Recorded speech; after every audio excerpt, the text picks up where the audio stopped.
Thank you for joining Wars of the Roses.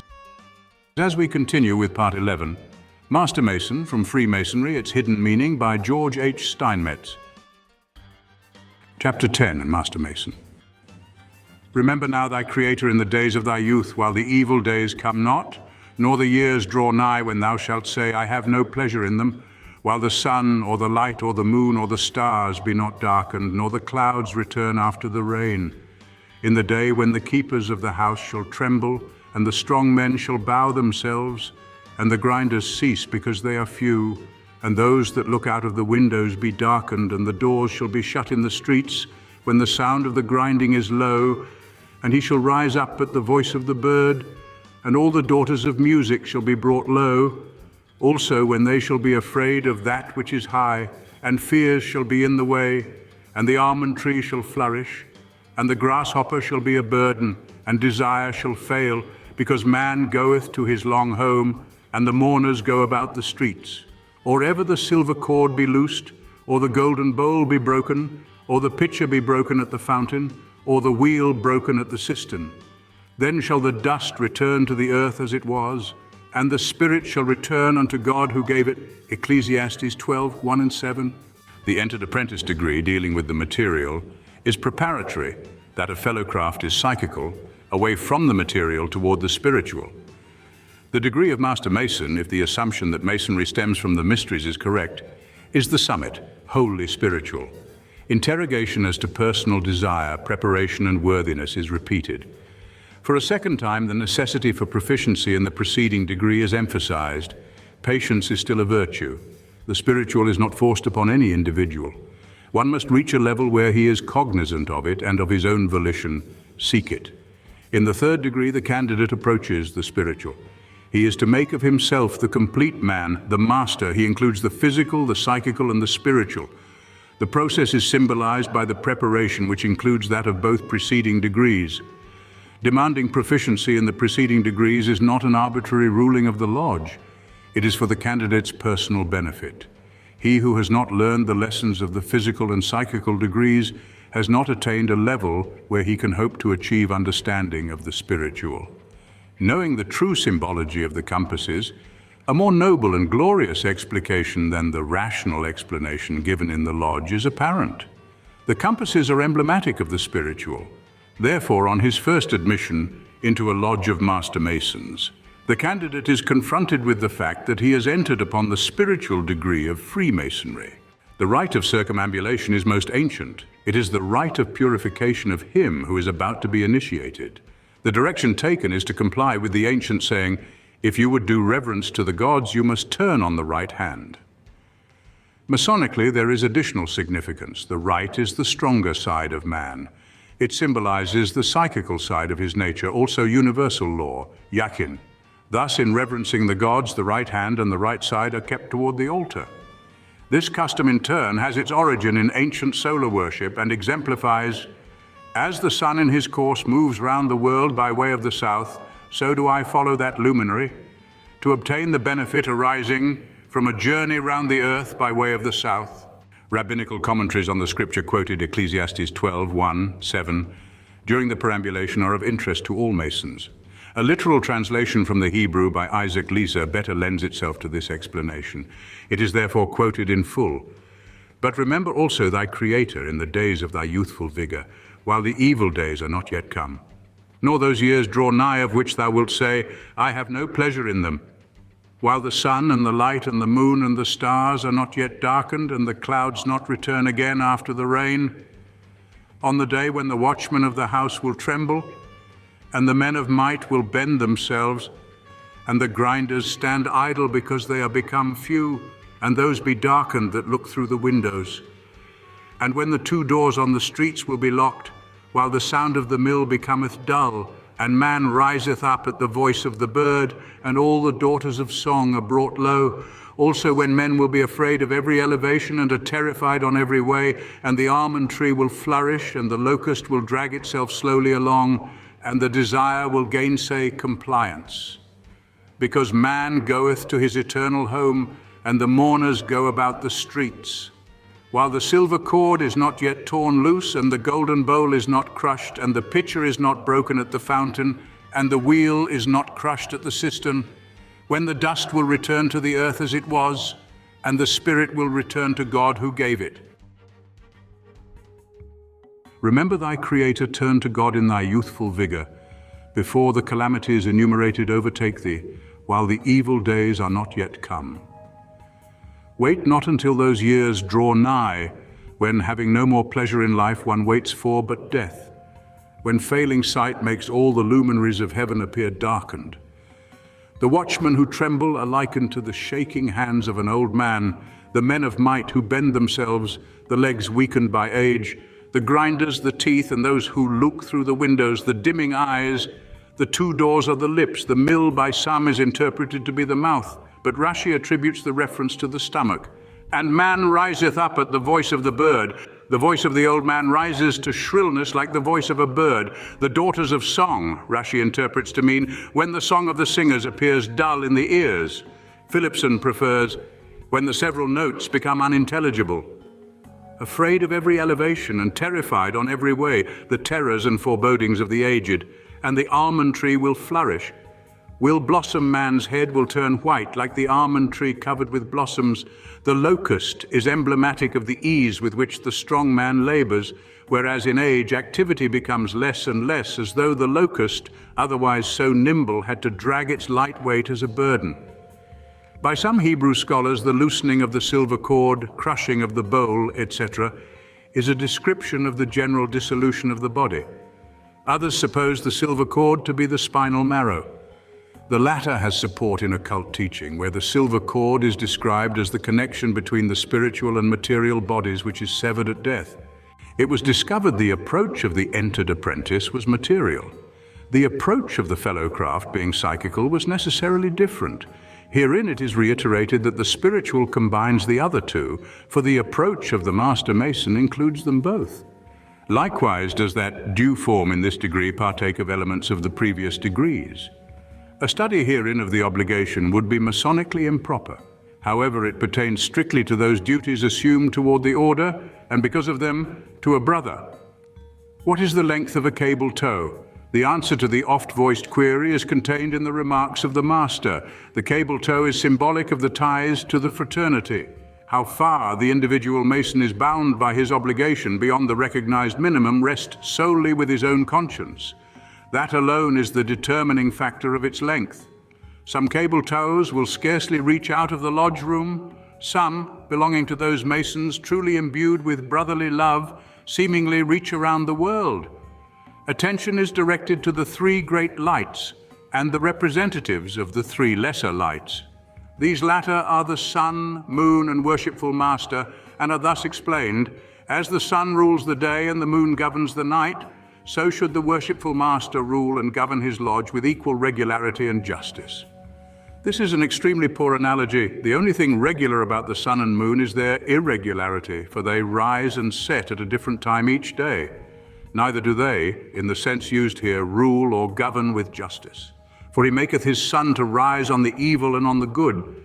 The three lesser lights are a group of symbols of two distinct meanings. In the ritual, however, these two meanings are confusingly combined into one explanation which lends itself to misinterpretation. The error is caused by comparing the worshipful master to the sun and moon. Pythagoras was previously quoted as saying, God formed two things in his own image, first the universe itself and second man. We conceive of a macrocosm and a microcosm. The underlying idea is a great lodge, the universe, and a lesser lodge, the human institution. The lesser lights are the master, senior and junior wardens. This is clearly exemplified in the English lodge, where one light is placed at each officer's station rather than grouping them as in most American lodges. The candidate is informed that three inanimate objects, giving no material light, are the great lights. Reference is made to representatives of the lesser lights, but there are no representatives of the great lights. These are categorically stated to be the Holy Bible, square, and compasses. The search for light is a search for knowledge. It is not light, but enlightenment that is desired. This great illumination that the candidate may obtain by aid of representatives of the three lesser lights, the master and wardens, is that enlightenment to which these three officers may assist him when they themselves are informed in masonry. Of the two meanings which have been combined, the deeper spiritual lesson intends to teach of the unity of the universe and God. In the Great Lodge, the universe, the lesser lights are the sun, moon, and stars. By their aid, we are enabled to behold the three great lights of the universe. With the physical eye, we behold the earth. In the seeing thereof, we view God manifested as He, the great light, materialized Himself in the world by means of the second great light, the Word or universal law. Thus, in viewing the world, we see also God and law by which He created it, and actually behold the three great lights of the universe. In the second degree, the candidate is informed that certain symbology teaches that ours is a progressive science. The progression continues in this degree, and he now observes a further change in these symbols. Accepting the material explanation and provided that was but partial light, he has every right to assume that he has now received all the light, but is informed that such is not the case. He has received only such light as can be conferred in a lodge. In seeking the spiritual explanation illustrated by the square and compasses, the latter emblematic of the spiritual, are observed elevated above the square, typical of the material, which now serves only as a background for the spiritual. The true significance of the changing positions of these two great lights is thereby revealed. First, the square dominated the compasses, progress was made, and they were next seen to be intertwined. Finally, in the great exposition of the spiritual, the compasses have come to the fore, they now predominate, thus is symbolized the subjugation of the human that is in man by the divine. By the process of deductive reasoning, it is evident that the position of the square and compasses, as now viewed, is not the logical conclusion of their progression, and that something is missing, lost in the sense that it has not yet been found. This reasoning is correct. There is another position of the square and compasses, but it will not be found on the altar. It is on the floor of the lodge. At some time in the past, the blazing star was shorn of one of its points and changed into a five-pointed star. Apparently, some ritualists, not familiar with the ancient significance of the six-pointed star, associated it with the 5 points of fellowship, with which it has no connection, and decided it should have 5 points. In my own studies, I have failed to discover a place in Masonic symbology for a five-pointed star, and while some few authorities place it among the Masonic symbols, by so doing they deny its Masonic implication. For in its use, they attribute a Christian reference, which immediately detracts from both the antiquity and universality of Freemasonry.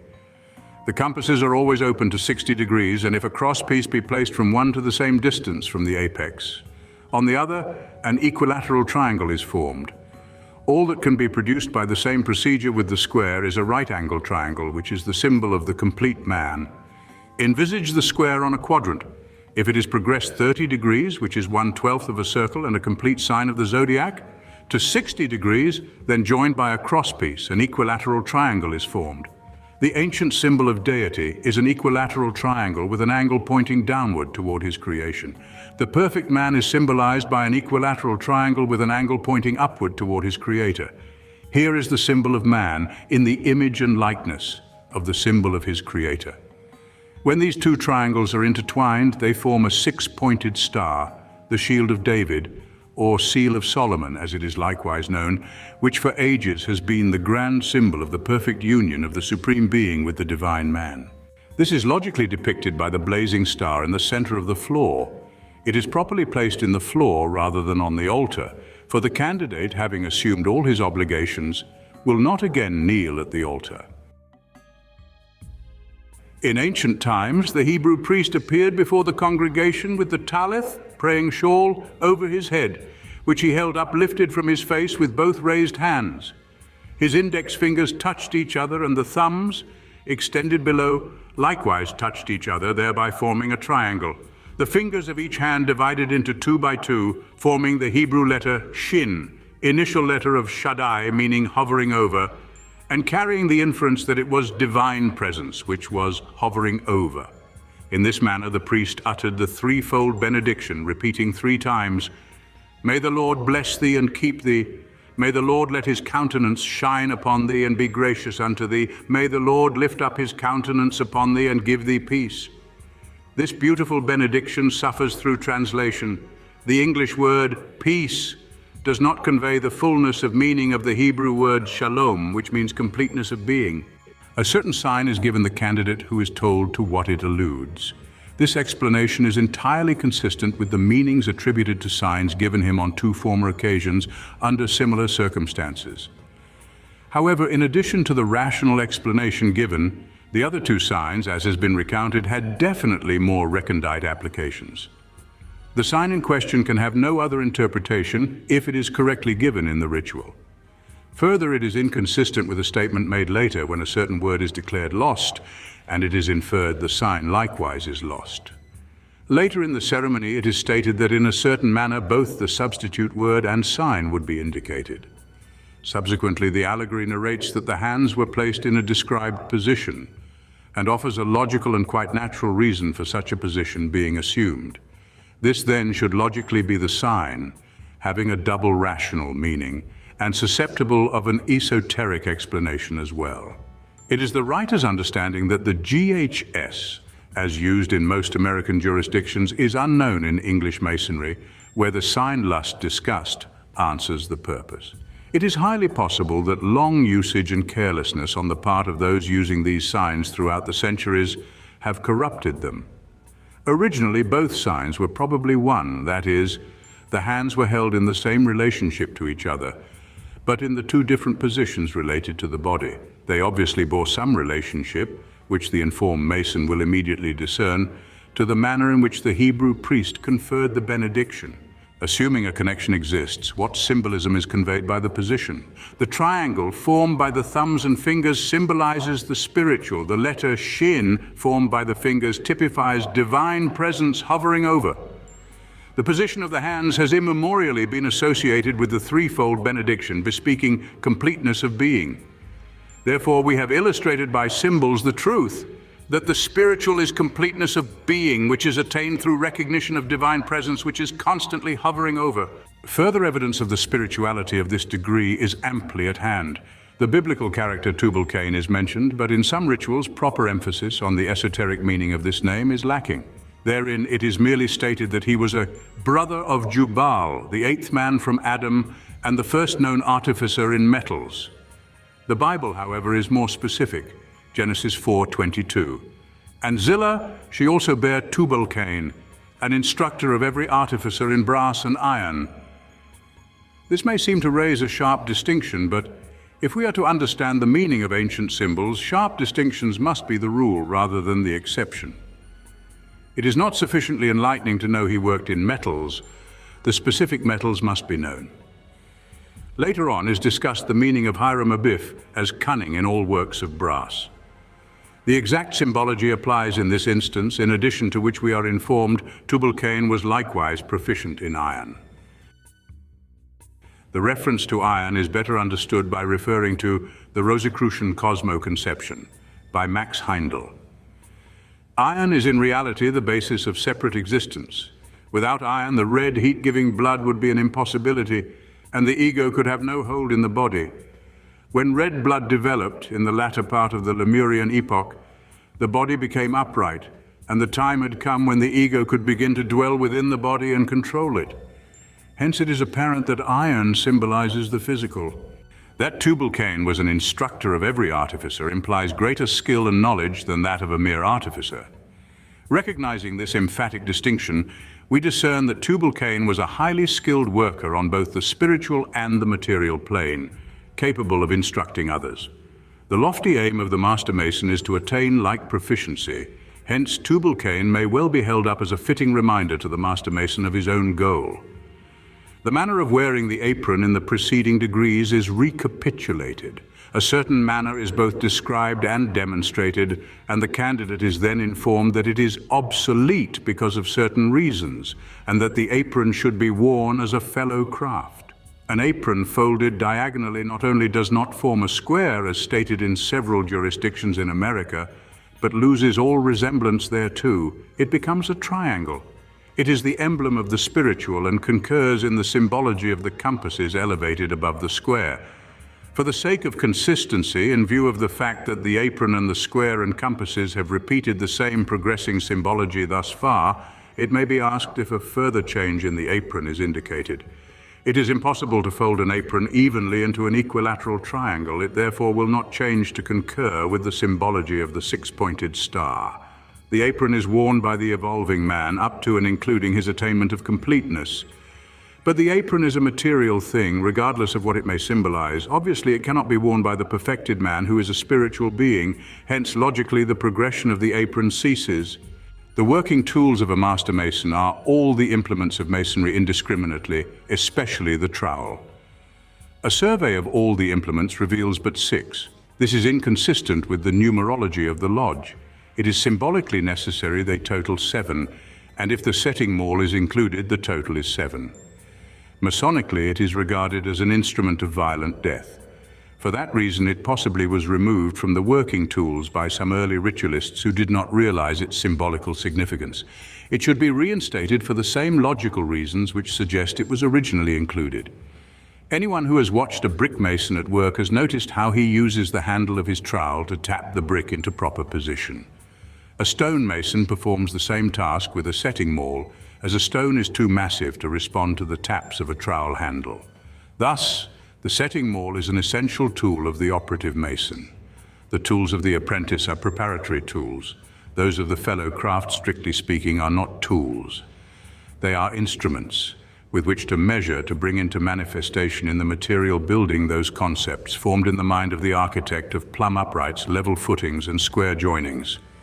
Again, it is repeated and emphasized that the spiritual encompasses the other 2 planes of existence.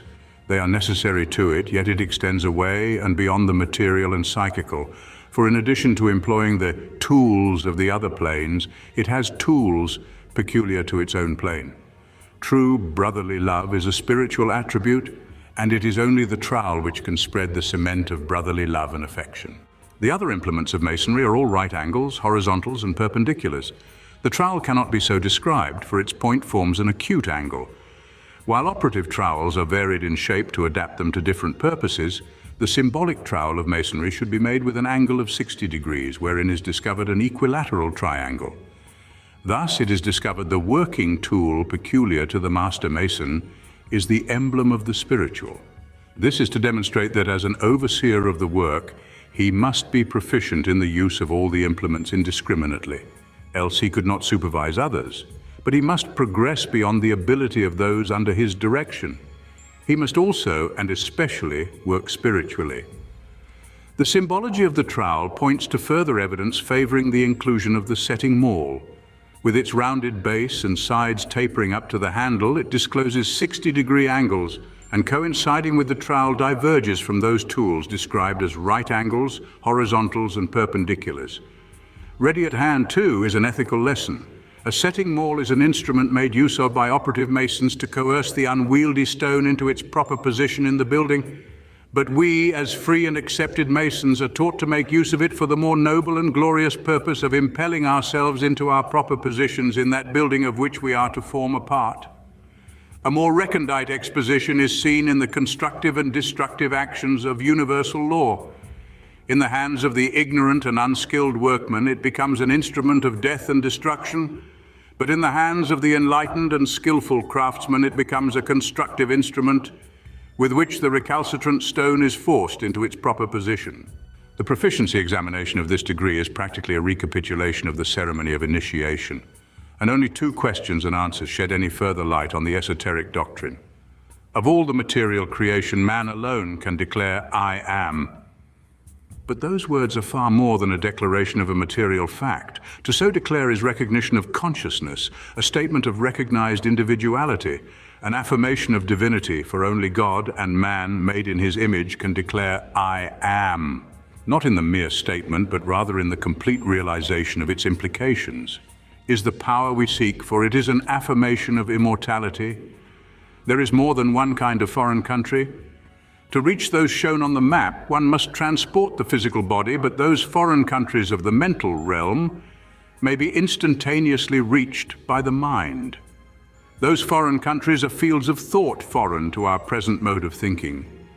And when we travel in them, we receive master's wages in the bountiful rewards such thinking brings into our lives. The entire object of Freemasonry is to inculcate such thinking.